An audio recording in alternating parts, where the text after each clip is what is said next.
Сәлем достар, алда келе жатқан жаңа жылға осындай керемет салат жасадым. Сіздер де жасап көріңіздер. Мерекелік дастарханның көркін ашатын сөзсіз сенімдімін. Алда менің жаңа видео рецепттерімді көру үшін каналыма тіркелуді ұмытпаңыздар. Ең алдымен барлық азық-түлігімізді дайындап аламыз. Суда піскен сәбізімізді, картошкамызды, свекламызды, сосын жұмыртқамызды. Осындай терканың ең майда көзінен өткізіп аламыз. Барлығын картошкамызды да өткіземіз.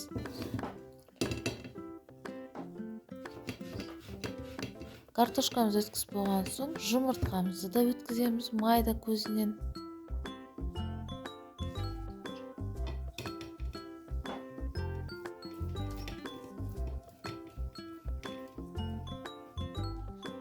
Ендігі кезекте қызылшамызды өткіземіз.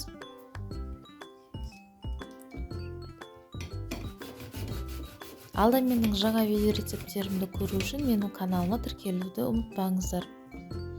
Сосын тауықтың аяғын қолданамыз. Сіздер қалаған етіңізді қоссаңыздар болады, немесе селедка, колбаса, копченый колбаса ма, не бар, өздеріңіздің қалауынша қосасыздар. Енді етімізді майдалап турап аламыз. Егер осында суда пісірген кезде тұз салуды ұмытпаңыздар. Тұзды суға пісіру керек.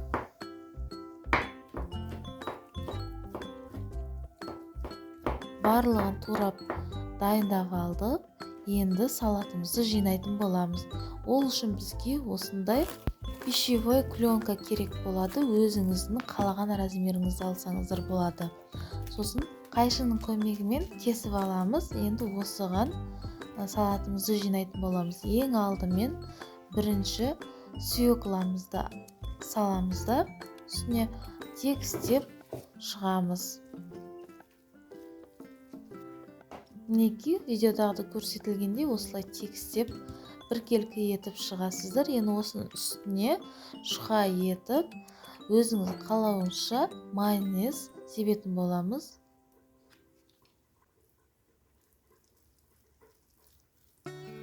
Майонезімізді осылай жақып болған соң үстіне сәбізімізді саламыз. Тағы да жайып шығамыз үстіне. Сәбізімізді жайып болған соң тағы да үстіне майонезімізді құямыз. Бір тегістеп шыққан соң үстіне жұмыртқамызды жаямыз. Бәрін біркелкі етіп жайып болған соң үстіне қара бұрышпен тұзымызды сеуіп шығамыз, дәм беру үшін. Сіздерде егер көк пияз болатын болса, осы кезінде көк пияз қосып жіберсеңіздер әдемі болып көрінеді. Келесінде етімізді саламыз. Етіміздің барлығын салып болған соң үстіне тағы да майонез себеміз.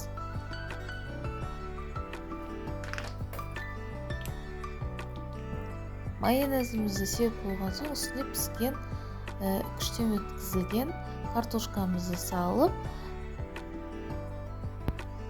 картошкамызды жаямыз. Сосын біздің осы салатымыз дайын болды. Енді салатымызды орайтын боламыз. Рулет тәрізді. Видеода көрсетілгендей рулет тәрізді орап, дастарханымызға әсемдеп ұсынамыз.